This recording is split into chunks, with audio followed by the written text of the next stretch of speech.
Hey everybody, it's Lashes Lane, and this is the Sober Showgirl podcast. Guys, I am excited to be back.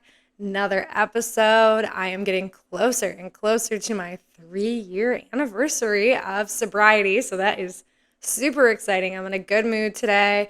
I've got my glam on. I actually did like a peel off tattoo eyebrow and like a peel off tattoo lip today. So if you're watching the video and you're like, dang, lashes looks fresh,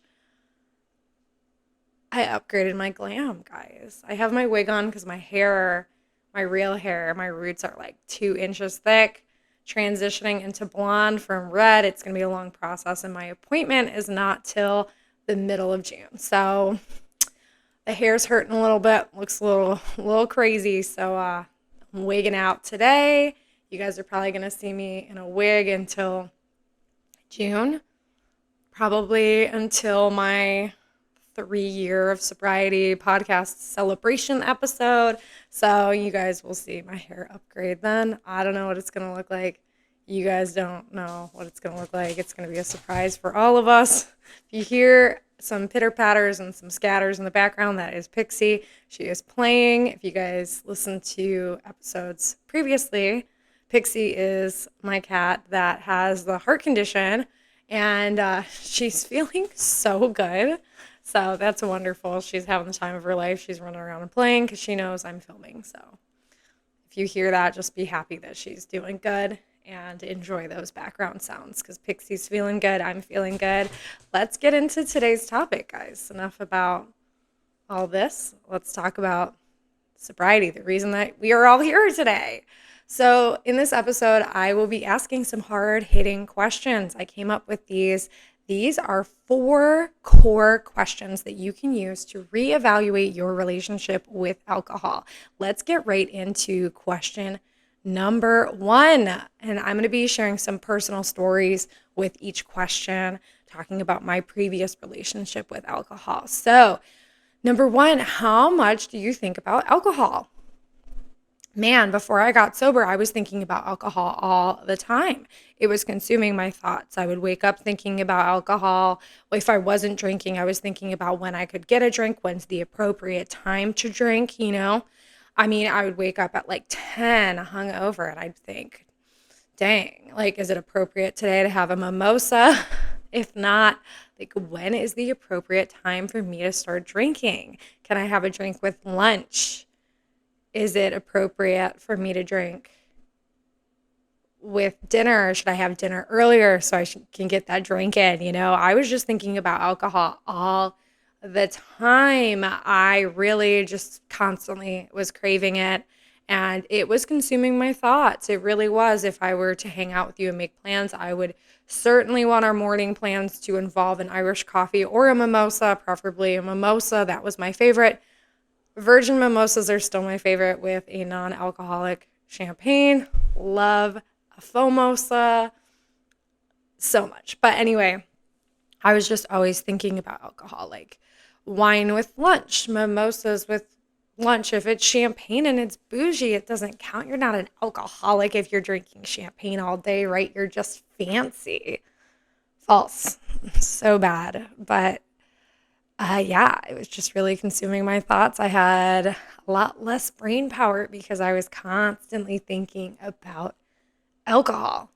So that is question number 1. If you are relating to any of that and you're like, oh my God, I think about alcohol all the time, that's a really good sign that you need to reevaluate your relationship with alcohol. It's hard. No one wants to reevaluate their relationship with alcohol. No one wants to do that. You want to think you're good. You want to think you don't have a problem. But if it's consuming your thoughts most of the day, that's a really big sign that your relationship with alcohol is not good. I know mine was not. And I mean, that's why I've been sober for 3 years, going on forever, or almost 3 years. I'm getting ahead of myself. Pretty excited, June 20th, baby.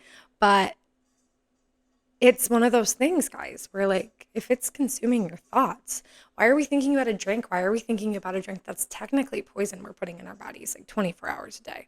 Because we're addicted to it. We're addicted to it. And we don't want to believe that, right? We want to believe like we're cool.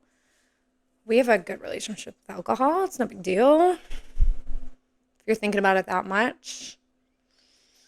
it's not good. Question number 2 is, how many of your social activities revolve around alcohol? This kind of piggybacks on the last one. I did say that, pretty much all of my social activities revolved around alcohol, hanging out with friends, drinking after work, getting mimosas. Brunch was not just about food. It was barely about food. It was about who has bottomless mimosas. You don't want to go to brunch if there's no bottomless mimosas. It wasn't about food. It was about how much can you drink and get totally plastered on a Sunday in a sundress.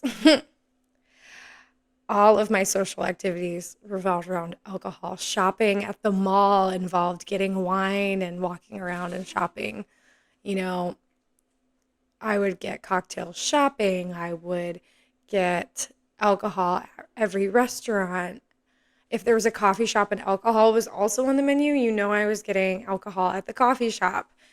All of my social activities revolved around alcohol. The beach was alcohol.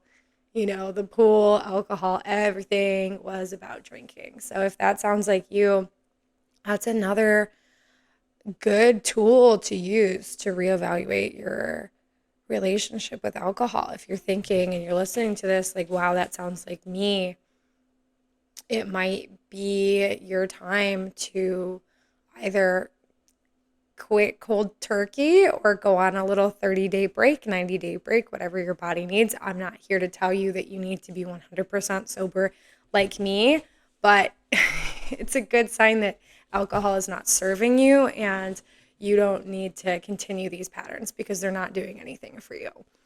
The next question that I wrote down is, do you feel like you can't be you without a drink? Whoa, right? Like, do you feel like you're not you until you have a drink?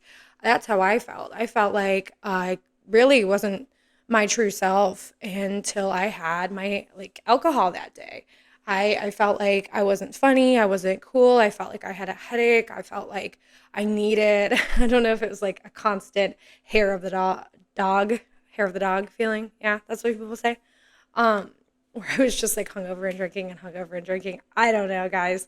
But I really didn't feel like me without a drink. I also deal with some chronic pain. It sucks. I have chronic shoulder, back pain, all this chronic pain in my back and shoulders. And I would drink a lot to alleviate that pain. So that, in my own twisted mind, made me feel like, oh, I just had alcohol to numb this pain. And so now I feel better and I feel more like me. Alcohol is not a good way to numb any sort of pain. And if you're dealing with chronic pain, alcohol is a disservice to you and your body because it's just dehydrating you. I am making another episode about using alcohol as a tool for chronic pain. We will get into that. I haven't talked about that on the podcast at all. And I have a whole episode lined up for that. So if you also suffer from chronic pain, that episode's going to be for you. But yeah, if you don't feel like you're you without alcohol, that is a really, really bad sign that you need to reevaluate your relationship with alcohol. Guys, I didn't feel like me without a drink, and I'm so much cooler and healthier and happier without alcohol. So if that's you right now, I believe in you, first of all, and I want to tell you something that you need to hear, and I want you to soak this up and really let it sink in. You are so much cooler without alcohol. Your personality is so much better. You shine so much brighter without alcohol. If you think that I'm just saying little affirmations to try to be cheesy and trying to do a cheesy little pep talk, no, I have fucking lived this. So don't think that I'm just pulling out sparkly phrases to make you feel better. I am looking at you dead in your soul. If you're looking at the video, I am looking at you. If you're listening to the audio, I am telling you from my soul to your soul, you are so much better without alcohol. You are you authentically without alcohol, and alcohol is just numbing your personality, and it's not you. You when you're drinking is not you. And I like you better without it. Even if I don't know you, I'm going to tell you I like you better without it. So you don't fucking need it. All right? You don't need it to be cool. You don't need it to be you. You don't need it to sparkle. You sparkle so much without it. And you're going to, whenever you listen to this and you're like, oh shit, Lashes was right. I am going to take a break from alcohol or maybe give it up forever, whatever works for you in your life. You're going to probably go through some alcohol withdrawals and you might not feel like your best self during that time. And that's just the real, that's the real truth of it all, guys. Push through those withdrawal symptoms, push through the peer pressure. You made a routine for yourself where you were drinking every day and you're going to feel like kind of out of it because you're not doing something that was a part of your routine. It's going to feel weird. You're going to feel awkward. You might have sensory overload. You're going to have sugar cravings. It's going to be uncomfortable for a little while. I don't know how long it's going to take for you personally. Push through that because on the other side of that is where you really get to know yourself and feel better. And I'm telling you, it's worth it. And I'm telling you that you deserve it. So let's move on to the next question, which is the last one. And this one's hard for me to talk about because I hate to admit that I did this. I really do. Are you lying about how much you drink? This sucks. This sucks to talk about. Oop, Bruce is on the table. He's like, it's okay, mommy. It's okay. I hate admitting that I did this, but I did this. And I would lie about how much I would drink. And like my now husband, he was my boyfriend at the time, would come home. And before he would get home, I would like rearrange the trash and hide the like 3 White Claws that I drank underneath like more trash. I would like rearrange the fucking trash so he wouldn't see empty cans, or I would take out the trash so he wouldn't see empty cans or an empty bottle. And I would like have a drink and he'd say, oh, how many drinks have you had? And I'd be like, oh, this is just my second one. And it was like my fucking 5th drink. How many drinks have you had? And I'd be like, oh, 2. You know, I was always lying about how much I was drinking. And that sucks to admit. I hate saying that out loud. I really do. I really do. But that's what I was doing. And if you guys are doing that too, you're lying. That means you know that you were not doing the right thing for your body. And you feel like a sort of shame with what you're doing. Or, you know, your inner monologue might be saying like, oh, I've got this under control. I can't let people know how much I'm drinking because they're going to stop me. And like, I'm fine. You're not fine. I'm telling you. I was there. You're not fine if you're lying about how much you're drinking. And that's just the real fucking truth of it all. I'm going to go through all these questions again. These are the questions that I feel are core 4 questions of reevaluating your personal relationship with alcohol. So, number 1 is how much do you think about alcohol? Number 2 is how many of your social activities revolve around alcohol? 3 is do you feel like you can't be you without a drink? And then 4 is, are you lying about how much you drink? All like 4 of those really hit me in my heart.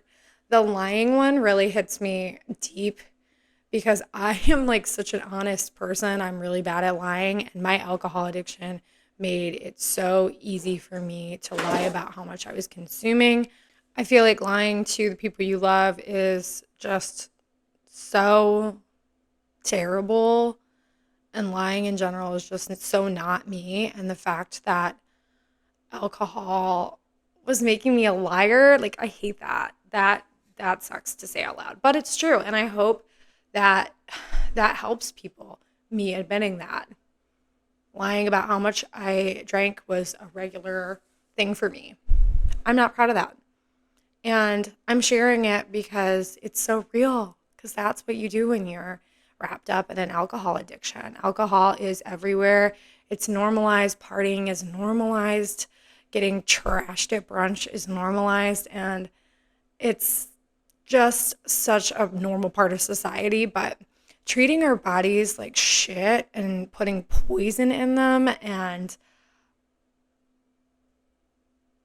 suffering is not something that should be normalized. So if you resonate with any of these questions that I asked you, these 4 core questions of reevaluating that relationship you have with alcohol, I really, from the bottom of my heart, want to tell you guys that those are signs that you need to take a break from drinking or stop drinking altogether. Your body deserves it. You deserve it. Your mind deserves it. Your soul deserves it. And if you are going through certain problems with sobriety and struggles, there are so many episodes here in the podcast that you can go to make you feel less alone. There are so many groups out there that you can join that are online or in person. Everyone gets sober in a different way, and I just want you to know that you're not alone. A lot of times it's very intimidating to say, like, I'm getting sober, I'm never going to have another drink again. That's scary. It can sound really scary. It was scary for me. But taking a 30-day break or a 90-day break or 60-day break, whatever feels good for you to start this journey, it's a start.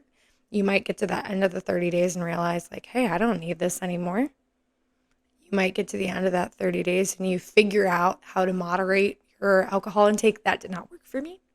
Try to take a break from alcohol, never lasted. The only thing that's worked for me is just not fucking drinking. So everybody's journey is different. I believe in you. I'm going to wrap up this podcast by saying that I believe in you guys. I made this episode with the intention of reaching out to people who are interested in sobriety, people who are struggling with alcohol and, want to reevaluate that relationship. But if you've been sober for a while, I feel like this was a cool hangout session where you got to know me a little bit better, and I hope that it made you feel less alone with your backstory too. I love connecting with you guys no matter where you are in your sober journey. I'm proud of all of you. I'm proud of myself, and I just want to say thank you for tuning in today. I have another episode that will be coming out very soon about chronic pain. Yay! Can't wait to film that one. That one's going to be fun. I can't wait to tell you guys more about how much my body hurts. I love you guys with all my heart. Again, if you are subscribed to me on YouTube, I am vlogging my whole day. So I hope you enjoy that. And you guys are sober rock stars. Until next time, I'm Lashes Lane, and you just listen to the Sober Showgirl podcast. Bye.